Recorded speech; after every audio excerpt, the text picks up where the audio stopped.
Hello students, my name is Sandeep और आप देख रहे हैं आपका प्यारा सा चैनल साइंस वानी। आज हम क्लास 9 के chapter number 3 atom and molecules के लेक्चर नंबर 3 की शुरुआत करेंगे। इस लेक्चर में हम कुछ टॉपिक्स कवर करेंगे। वो टॉपिक्स हैं atomic mass, atomic number, molecular mass and chemical formula हम कैसे लिखते हैं वो इस लेक्चर में हम देखेंगे। तो चलिए स्टूडेंट, हम हमारा फर्स्ट टॉपिक की शुरुआत करते हैं एटॉमिक मास। तो एटॉमिक मास जानने से पहले हमें क्या पता होना चाहिए, एटॉमिक नंबर क्या होता है। पहले हम शुरुआत करेंगे एटॉमिक नंबर से एंड फिर हम देखेंगे एटॉमिक मास क्या होता है। तो चलिए हम शुरू करते हैं। एटॉमिक नंबर क्या है? तो number of protons present in the nucleus and atom is called atomic number. मतलब किसी भी एक एटम के अंदर, जैसे कि ये हमारा क्या होगा, ये एक हमारा एटम है।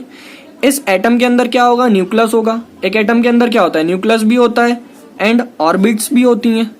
इलेक्ट्रॉन क्या करते हैं, ऑर्बिट्स के बाहर चक्कर लगाते हैं। एंड न्यूक्लियस के अंदर कौन होता है, प्रोटॉन एंड न्यूट्रॉन। तो एटॉमिक नंबर क्या होगा, किसी भी एटम के न्यूक्लियस के अंदर जितने भी नंबर ऑफ प्रोटॉन्स क्या होंगे, प्रेजेंट होंगे, उनको हम क्या बोलेंगे, उस एटम का एटॉमिक नंबर।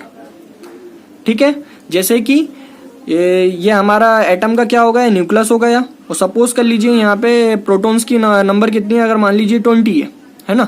और न्यूट्रॉन्स का भी कुछ ना कुछ अपना नंबर हो गई, 20 से ज्यादा हो सकता है, या 20 होगा या 22 होगा। इस रेशो में होता है, लगभग 1-2 पॉइंट क्या होते हैं, न्यूट्रॉन के ज्यादा होते हैं। तो अभी हम न्यूट्रॉन की बात नहीं कर रहे हैं, अभी हम प्रोटॉन की बात करते हैं।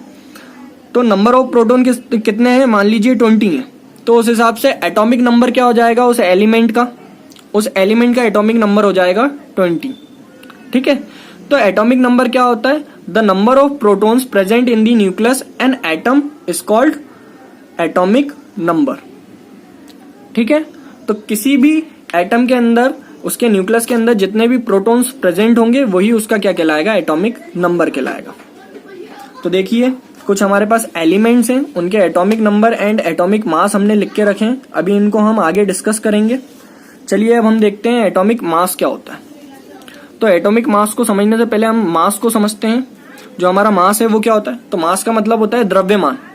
तो हम ये उसको एक कॉमन लैंग्वेज में ये भी बोल सकते हैं भार, वेट, है ना। वैसे तो उसका मीनिंग क्या होता है, द्रव्यमान होता है मास का, एंड वेट का मतलब होता है भार, बट हम बोल सकते हैं। तो ये जो हमारा एटम है, इस एटम का पूरा द्रव्यमान कितना होगा, मतलब इसका पूरा मास कितना होगा। तो ये एटम एटम के अंदर क्या क्या प्रेजेंट है, प्रोटॉन भी है, न्यूट्रॉन भी है एंड इलेक्ट्रॉन भी है। तो एटॉमिक मास क्या होगा, एटॉमिक मास होगा तीनों का सम, उसी को हम क्या बोलेंगे, उसका एटॉमिक मास बोलेंगे। बट ये जो हमारे इलेक्ट्रॉन होते हैं, इनकी जो मतलब इनका जो वेट होता है या मास होता है, इनका भी मास होगा। जैसे कि प्रोटॉन का मास होगा, न्यूट्रॉन का मास होगा, ऐसे ही इलेक्ट्रॉन का भी मास होगा। बट इलेक्ट्रॉन का जो मास होता है वो बहुत ही ज्यादा कम होता है as compare to proton, neutron. तो इलेक्ट्रॉन का मास बहुत ही ज्यादा क्या होता है, कम होता है। इसलिए हम उसको क्या मान लेते हैं, नेग्लेजिबल मान लेते हैं, ना के बराबर मान लेते हैं। ठीक है, तो इसलिए एटॉमिक मास के अंदर हम जो इलेक्ट्रॉन है उनके मास को कैलकुलेट नहीं करते हैं। हम किसके मास को कैलकुलेट करते हैं, प्रोटॉन एंड न्यूट्रॉन के। तो एटॉमिक मास का फॉर्मूला क्या हो जाएगा आपका, atomic mass equal to number of protons plus number of neutrons. मतलब एक एटम के अंदर नंबर ऑफ प्रोटॉन्स, मतलब इस न्यूक्लियस के अंदर जितने भी नंबर ऑफ प्रोटॉन्स होंगे एंड नंबर ऑफ न्यूट्रॉन्स होंगे, उनके सम को हम क्या बोल देंगे, एटॉमिक मास।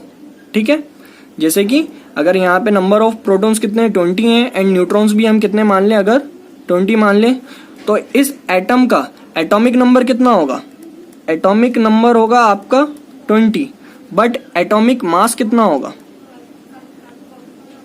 तो सम ऑफ प्रोटॉन प्लस न्यूट्रॉन कितना हो गया, 20 + 20 40। तो इस तरीके से होता है आपका atomic mass and atomic number. तो चलिए हम देखते हैं कुछ एलिमेंट्स के atomic number and atomic mass. तो ये हमारा हाइड्रोजन है, हाइड्रोजन के अंदर एक ही प्रोटॉन होता है, तो उसका एटॉमिक नंबर भी 1 हुआ एंड एटॉमिक मास भी 1 हुआ। सोडियम है, सोडियम का एटॉमिक नंबर कितना होता है, 11। उसके अंदर 11 प्रोटॉन प्रेजेंट होते हैं, कहाँ पे, न्यूक्लियस के अंदर, एंड एटॉमिक मास कितना होता है, 23। अच्छा, अगर हम एग्जैक्ट एटॉमिक मास की बात करें तो 23 नहीं होता है सोडियम का। सोडियम का एटॉमिक मास कितना होता है, 22.987, बट हम राउंड ऑफ के लॉ के हिसाब से इसको क्या मान लेते हैं, ये जो पॉइंट के बाद जितनी भी वैल्यू है उसको हम कितनी मान लेंगे, राउंड फिगर मान लेंगे।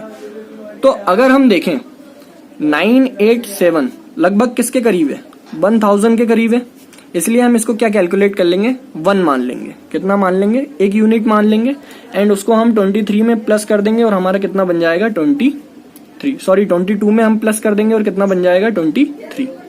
ऐसे ही अगर हम ऑक्सीजन का देखें तो वैसे ऑक्सीजन का कितना होता है, 16 होता है, बट एग्जैक्ट बिल्कुल अगर हम एग्जैक्ट मास की बात करें किसके, ऑक्सीजन के एलिमेंट की, तो वो कितना होगा 15.999। तो लगभग ये 999 किसके करीब है, 1000 के करीब है, तो उसको भी हम कितना कैलकुलेट कर लेंगे 1, एंड वो कितना हो जाएगा आपका 16। ऐसे ही क्लोरीन की बात करें तो क्लोरीन का कितना होता है 35.4534, तो लगभग ये किसके करीब है 500, लगभग 500 के करीब है। जैसे कि ये और हमने 4 डिजिट कैलकुलेट कर लिया, अगर हम इसको हटा दें, बेसिकली कितनी डिजिट हम कैलकुलेट करते हैं, 3 ही करते हैं पॉइंट के बाद, तो ये लगभग किसके करीब है 500 के, तो ये कितना हो गया, हाफ हो गया। तो 35 पॉइंट कितना होता है क्लोरीन का 35.5, ये उसका क्या हो जाएगा एटॉमिक मास।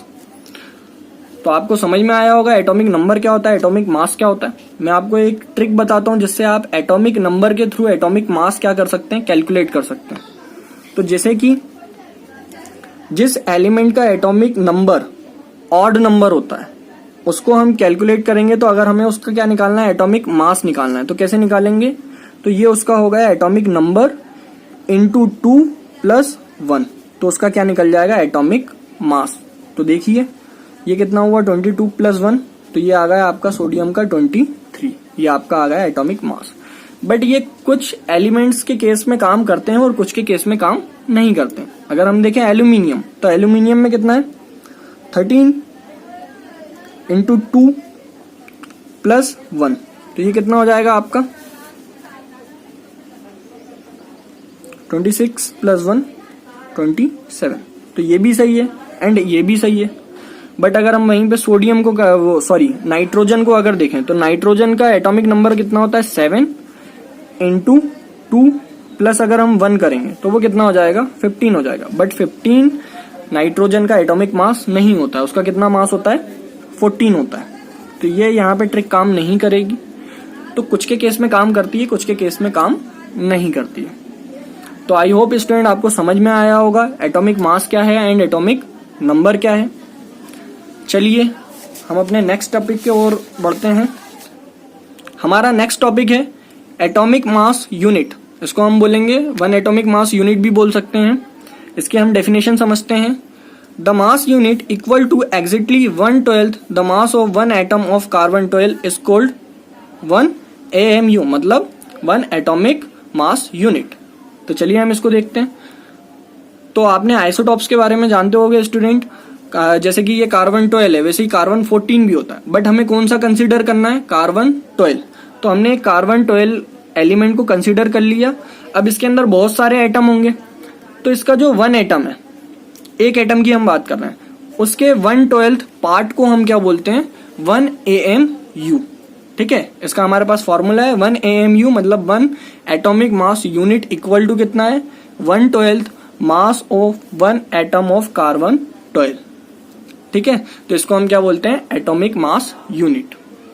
बाकी के बचे जो हमारे टॉपिक्स हैं उसको हम नेक्स्ट लेक्चर में कवर करेंगे। आई होप आपको ये वीडियो पसंद आया होगा। अगर आपको वीडियो पसंद आता है तो वीडियो को लाइक एंड शेयर करना ना भूलें एंड चैनल को सब्सक्राइब कर लीजिए।